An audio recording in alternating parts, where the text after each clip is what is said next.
नमस्कार दोस्तों, स्वागत है आप सभी का कलाम परिवार में। और दोस्तों, हम बात करेंगे कंप्यूटर अनुदेशक भर्ती 2026 को लेकर के। मोस्ट ऑफ स्टूडेंट का ये क्वेश्चन है कि कब तक नोटिफिकेशन देखने को मिलेगा।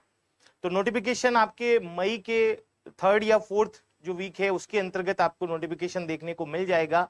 और क्योंकि अब परीक्षा के लिए समय भी कम बचा है, तो बेसिकली थोड़ा बहुत प्रिपरेशन के लिए टाइम भी मिलना चाहिए। और वैसे अगर देखा जाए तो एग्जाम डेट तो काफी समय से रिलीज की जा चुकी है, तो आप सभी लोग हैं वो अपनी तैयारी बहुत ही बेहतर तरीके से कर रहे होंगे।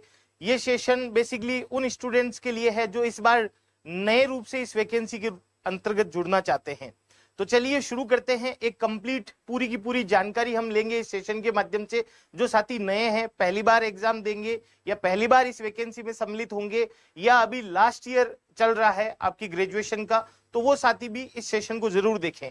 तो सबसे पहले बात करते हैं, वैकेंसी का नाम है कंप्यूटर अनुदेशक। दो प्रकार की वैकेंसी बेसिकली यहां पर देखने को मिलती है।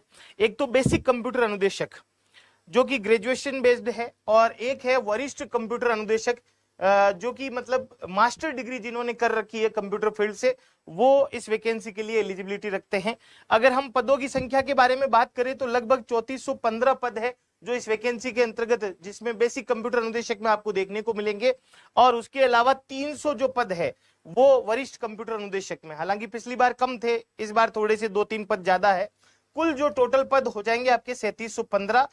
कैटेगरी वाइज और नॉन टीएसपी टीएसपी एरिया की जो पदों की संख्या है वो नोटिफिकेशन के माध्यम से ही हमें पता चल पाएगी। तो वैकेंसी कितने पदों पर आने की संभावना है वो हमारी बात यहाँ पर हो चुकी है। अब मई के तीसरे सप्ताह या चौथे सप्ताह के अंतर्गत आपको इसका नोटिफिकेशन भी देखने को मिल सकता है। और अगर बात करें शैक्षणिक और तकनीकी योग्यताओं के अंतर्गत, तो वरिष्ठ कंप्यूटर अनुदेशक, जैसा कि मैंने कहा था, जिन्होंने मास्टर डिग्री यानी एमटेक, एमई और मास्टर्स कर रखी है इंजीनियरिंग ब्रांचेज में, जिसमें बेसिकली सीएसआईटी होना जरूरी है, सीएसआईटी फील्ड से हैं, और एमसीए कर रखा है, एमएससी कर रखी है सीएसआईटी में, या बी लेवल और सी लेवल सर्टिफिकेट है सरकार द्वारा मान्यता प्राप्त, तो आप इस वैकेंसी के लिए एलिजिबिलिटी रखते हैं, वो भी सीनियर कंप्यूटर इंस्ट्रक्टर के रूप में। अगर बात करें बेसिक कंप्यूटर अनुदेशक, तो इसके अंतर्गत अगर आपने ग्रेजुएशन के साथ में ए लेवल या पीजीडीसीए डिप्लोमा कर रखा है, आपने बीटेक कर रखी है सीएसआईटी और ईसी ब्रांच के अंतर्गत, और बीएससी कर रखी है आपने सीएसआईटी या बीसीए कर रखा है, तो भी आप एलिजिबिलिटी रखते हैं। अब महत्वपूर्ण जो चीज है वो ये है कि क्या अंतिम वर्ष के छात्र है वो भी आवेदन कर सकते हैं क्या? बिल्कुल कर सकते हैं, अंतिम वर्ष के छात्र भी आवेदन कर सकते हैं, लेकिन परीक्षा तिथि से पूर्व योग्यता प्राप्त करना अनिवार्य है। तो परीक्षा तिथि का मतलब है 22 अगस्त। अब यहां पर देखो, इसके अंतर्गत मिनिमम पासिंग मार्क्स में भी एक क्वेश्चन बनता है, उसके ऊपर भी हम जिक्र करेंगे, जो कि इस सेशन के अंतर्गत आपको देखने को मिलेगा। तो मैं लेकर के चलता हूं आपको थोड़ा थोड़ा आगे 1 बाय 1 चीजें। आयु के बारे में अगर बात करें तो 1 जनवरी 2027 के अनुसार गणना की जाएगी। मिनिमम जो आयु है वो 18 वर्ष के विद्यार्थी फॉर्म भर सकते हैं, और मैक्सिमम है वो 40, और इसमें भी छूट आपको देखने को मिलेगी। सामान्य वर्ग की महिलाओं को 5 वर्ष की छूट मिलेगी, यानी 45 वर्ष तक की महिलाएं सामान्य वर्ग की फॉर्म भर सकती है। और SC ST OBC और MBC EWS के पुरुष अभ्यर्थी जो कि राजस्थान निवासी हो, उनको भी 5 वर्ष की छूट मिलेगी। और उसके अलावा 10 वर्ष की महिलाओं को छूट मिलेगी जो SC ST OBC MBC EWS से बिलोंग करते हैं। 5 वर्ष अतिरिक्त छूट मिलेगी आपके दिव्यांगजनों को, और 50 वर्ष मैक्सिमम जो आयु है भूतपूर्व सैनिक है, वो एक्स सर्विसमैन है, जो इस वैकेंसी के अंतर्गत फॉर्म भर सकते हैं। अगर बात करें विधवा और विवाह विच्छिन्न महिलाओं के लिए कोई आयु सीमा इसके अंतर्गत नहीं है, तो उसको लेकर के भी हमने आयु को लेकर के भी यहाँ पर बात कर ली। शैक्षणिक योग्यता आ गई। मिनिमम पासिंग मार्क्स को लेकर के मैं फिर से अवेयर करना चाहूंगा, इस सेशन में ही बात करेंगे, लेकिन पहले हम जानते हैं परीक्षा पैटर्न को लेकर के। परीक्षा पैटर्न के अंतर्गत पेपर 2 होंगे जो कि 200 मार्क्स के होंगे, और एमसीक्यू बेस्ड पेपर आपका बनेगा। पेपर फर्स्ट जो है वो सामान्य अध्ययन से रिलेटेड रहेगा, 100 नंबर का होगा, 100 क्वेश्चन होंगे, 2 घंटे का समय मिलेगा। और पेपर 2 है जो मुख्य विषय यानी आपके कंप्यूटर से रिलेटेड होगा, जिसमें भी 100 मार्क्स के क्वेश्चन आपसे पूछे जाएंगे, 100 ही क्वेश्चन, 2 घंटे का समय मिलेगा। और नेगेटिव मार्किंग है वो लागू रहेगी। अगर आप गलत उत्तर लगाते हैं तो 1/3 अंक है वो काट लिए जाएंगे। जैसा कि अभी रिसेंटली जो RSMSSB के द्वारा पेपर आयोजित करवाए जा रहे हैं उसमें ये आपको देखने को मिला होगा कि पेपर का लेवल बहुत ही अच्छा आ रहा है। तो कंप्यूटर अनुदेशक के विद्यार्थियों के साथ पहले भी ये घटना घटित हो चुकी है, तो उनको वापस से तैयार रहना चाहिए और अच्छी तैयारी करनी चाहिए। अब आप कहोगे कि सर तैयारी के लिए महत्वपूर्ण जो बिंदु है वो बताए जाए, तो जो पेपर फर्स्ट होगा आपका सामान्य अध्ययन का, इसके अंतर्गत आपसे राजस्थान जीके के अंतर्गत कला संस्कृति इतिहास और स्वतंत्रता आंदोलन और राजस्थान का भूगोल, प्रमुख मेले त्योहार और परंपराएं, ये इंपॉर्टेंट टॉपिकों की कैटेगरी के अंतर्गत आते हैं। यहां से पिछले वर्ष भी जब वैकेंसी आई थी तो क्वेश्चन बने थे। जनरल साइंस और करंट अफेयर से रिलेटेड क्वेश्चनों की संख्या भी आपको इस पेपर में देखने को मिलेगी। उसके अलावा रीजनिंग और न्यूमेरिकल एबिलिटी है या डेटा इंटरप्रेशन है, ये मतलब आपका स्कोर अच्छा करवाएंगे। अगर मैं बात करूं पेपर फर्स्ट की, तो पेपर फर्स्ट में 40% जो मिनिमम क्राइटेरिया है वो लाना बहुत ही इजी है, क्योंकि रीजनिंग काफी अच्छा पूछा जाता है, मैथ्स हो गया जिसमें न्यूमेरिकल और डेटा इंटरप्रेशन है, यहां से आप अच्छे से 40% मार्क्स ला सकते हो। लेकिन दोस्तों याद रहे, इस बार इस वैकेंसी के अंदर, पिछली बार ये वैकेंसी हुई थी तो उसमें तो 40% भी जिसके आए थे उनका सिलेक्शन हो गया था, मतलब 80 नंबर की कट ऑफ गई थी, 40 पेपर फर्स्ट में 40 सेकंड में।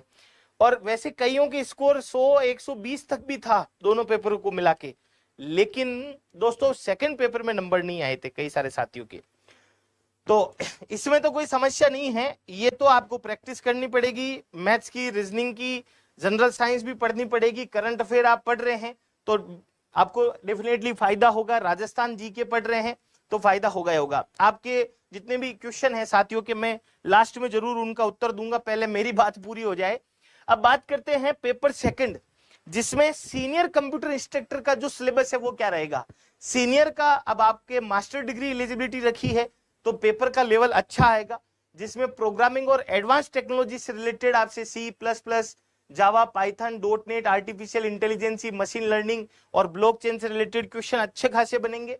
डेटा स्ट्रक्चर और एल्गोरिथम से रिलेटेड, DBMS से रिलेटेड, नेटवर्किंग और साइबर सिक्योरिटी से रिलेटेड, ऑपरेटिंग सिस्टम और वेब डेवलपमेंट और सॉफ्टवेयर इंजीनियरिंग से रिलेटेड, यहाँ पर पेडागोजी से रिलेटेड क्वेश्चन भी आपसे पूछे जाएंगे दोस्तों।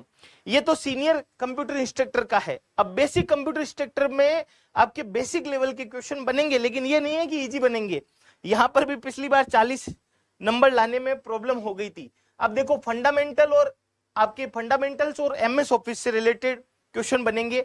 अगर हम देखें ना पूरी चीजें बेसिक कंप्यूटर अनुदेशक की पिछले पेपर को, तो 40 क्वेश्चन ऐसे थे इजी लेवल के, जिसमें अगर छोटी मोटी गलती नहीं होती तो कई सारे ऐसे साथी पास हो जाते उस एग्जाम में जिनके 39, 38 या 39 पॉइंट समथिंग या नेगेटिव मार्किंग की वजह से चपेट में आ गए।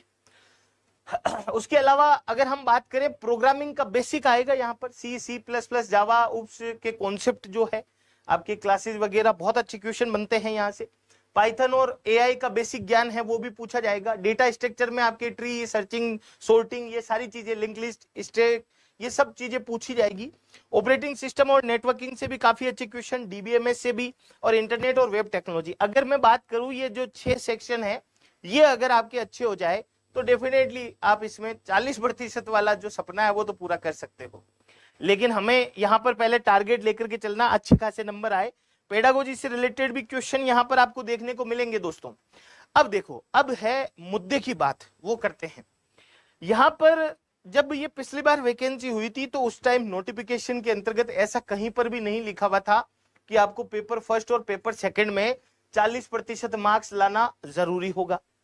बाद में परीक्षा होने के बाद नोटिफिकेशन आया कि पेपर फर्स्ट में भी इंडिविजुअल 40% मार्क्स लाने होंगे आपको, और पेपर सेकंड में भी 40% मार्क्स लाने होंगे।